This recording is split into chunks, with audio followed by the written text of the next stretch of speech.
Shalom Bapak Ibu yang dikasihi Tuhan Yesus Kristus. Jumpa lagi dengan saya Stephen Matthew dalam Renungan Harian GKI Kebonjati. Tema renungan kita hari ini adalah Standar Menjadi Manusia Baru. Ayat yang menjadi bahan perenungan diambil dari Efesus pasal 4 ayat 17 sampai pasal 5 ayat 2. Demikian firman Tuhan. Sebab itu kukatakan dan kutegaskan ini kepadamu di dalam Tuhan.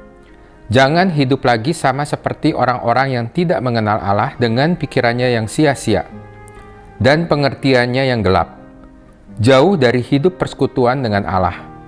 Karena kebodohan yang ada di dalam mereka dan karena kedegilan hati mereka. Perasaan mereka telah tumpul sehingga mereka menyerahkan diri kepada hawa nafsu dan mengerjakan dengan serakah segala macam kecemaran.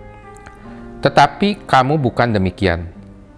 Kamu telah belajar mengenal Kristus. Karena kamu telah mendengar tentang Dia dan menerima pengajaran di dalam Dia, menurut kebenaran yang nyata dalam Yesus, yaitu bahwa kamu berhubung dengan kehidupan kamu yang dahulu harus menanggalkan manusia lama yang menemui kebinasaannya oleh nafsunya yang menyesatkan, supaya kamu dibaharui di dalam roh dan pikiranmu, dan mengenakan manusia baru yang telah diciptakan menurut kehendak Allah di dalam kebenaran dan kekudusan yang sesungguhnya.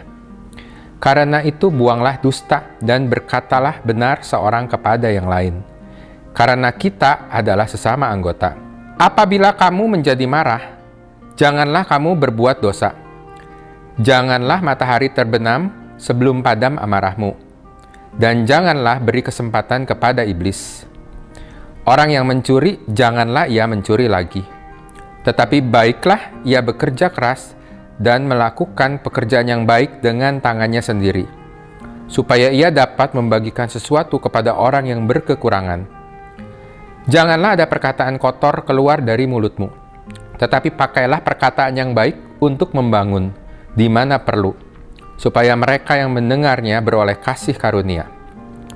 Dan janganlah kamu mendukakan Roh Kudus Allah, yang telah memeteraikan kamu menjelang hari penyelamatan. Segala kepahitan, kegeraman, kemarahan, pertikaian, dan fitnah hendaklah dibuang dari antara kamu. Demikian pula segala kejahatan. Tetapi hendaklah kamu ramah seorang terhadap yang lain, penuh kasih mesra dan saling mengampuni, sebagaimana Allah di dalam Kristus telah mengampuni kamu. Sebab itu, jadilah penurut-penurut Allah, seperti anak-anak yang kekasih, dan hiduplah di dalam kasih, sebagaimana Kristus Yesus juga telah mengasihi kamu, dan menyerahkan dirinya untuk kita sebagai persembahan dan korban yang harum bagi Allah. Dari ayat yang kita baca, Paulus menasihatkan kita untuk menanggalkan manusia lama dan mengenakan manusia baru. Manusia lama digambarkan sebagai orang yang tidak mengenal Allah. Pikirannya sia-sia, pengertiannya gelap, jauh dari hidup persekutuan dengan Allah, bodoh dan degil hati. Perasaan mereka tumpul. Mereka menyerahkan diri pada hawa nafsu. Mereka mengerjakan dengan serakah segala kecemaran. Membaca semua deskripsi Paulus tentang manusia lama, kita mendapat kesan bahwa manusia lama adalah seorang yang jahat, tidak bermoral, dan tentu jauh dari perilaku kita, orang-orang yang sudah mengenal Allah. Namun, Paulus dalam Roma 1 ayat 21 menuliskan hal yang sedikit tampaknya berbeda. Dalam ayat tersebut dikatakan, sebab sekalipun mereka mengenal Allah, mereka tidak memuliakan Dia sebagai Allah atau mengucap syukur kepadanya. Sebaliknya, pikiran mereka menjadi sia-sia dan hati mereka yang bodoh menjadi gelap. Jika di Efesus 4 dikatakan orang yang tidak mengenal Allah pikirannya sia-sia, pengertiannya gelap, bodoh, dan degil hati, maka di Roma 1 dinyatakan ada juga orang yang sekalipun mengenal Allah, namun pikirannya sia-sia dan hati mereka yang bodoh menjadi gelap. tampaknya kita perlu merenungkan lebih dalam standar dari manusia baru. Efesus 4 ayat 25-32 menjelaskan perbedaan manusia lama dan manusia baru sebagai berikut. Manusia lama suka berdusta. Manusia baru berkata benar. Manusia lama jika marah tidak ada batas waktu. Manusia baru jika marah jangan sampai berlarut-larut dan berbuat dosa. Manusia lama suka mencuri. Manusia baru bekerja keras dan melakukan pekerjaan baik. Manusia lama suka berkata kotor.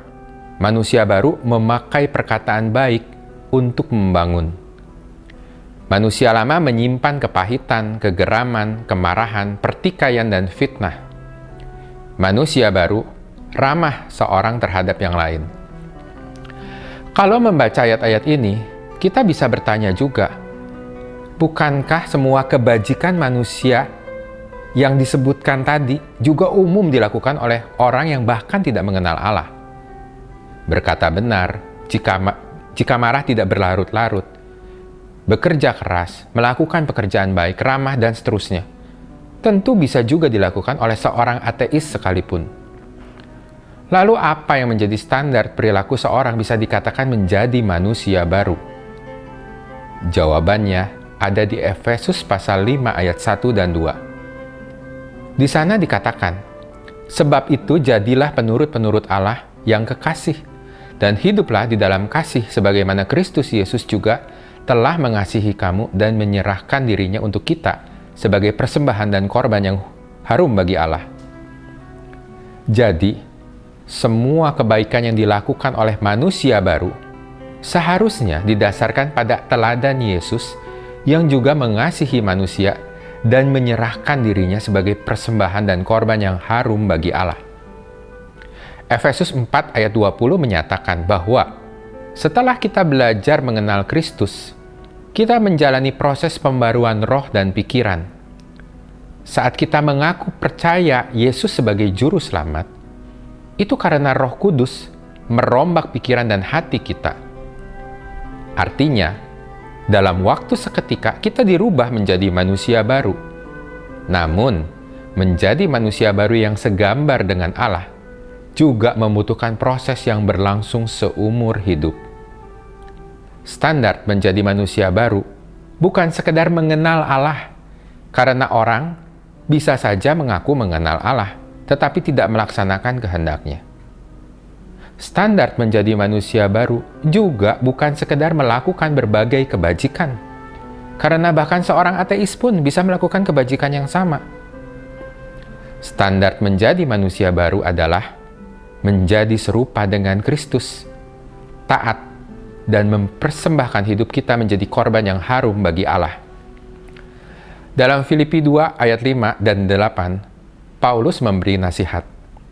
Hendaklah kamu dalam hidupmu bersama menaruh pikiran dan perasaan yang terdapat juga dalam Kristus Yesus. Dan dalam keadaan sebagai manusia, ia telah merendahkan dirinya dan taat sampai mati, bahkan sampai mati di kayu salib. Pertanyaan untuk kita renungkan.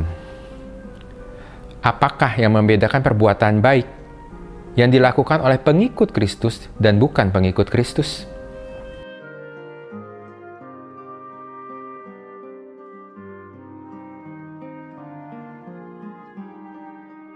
Maukah kita menjadi manusia baru sesuai standar yang Tuhan Yesus sudah teladankan, yaitu taat dan mempersembahkan hidup kita menjadi korban yang harum bagi Allah?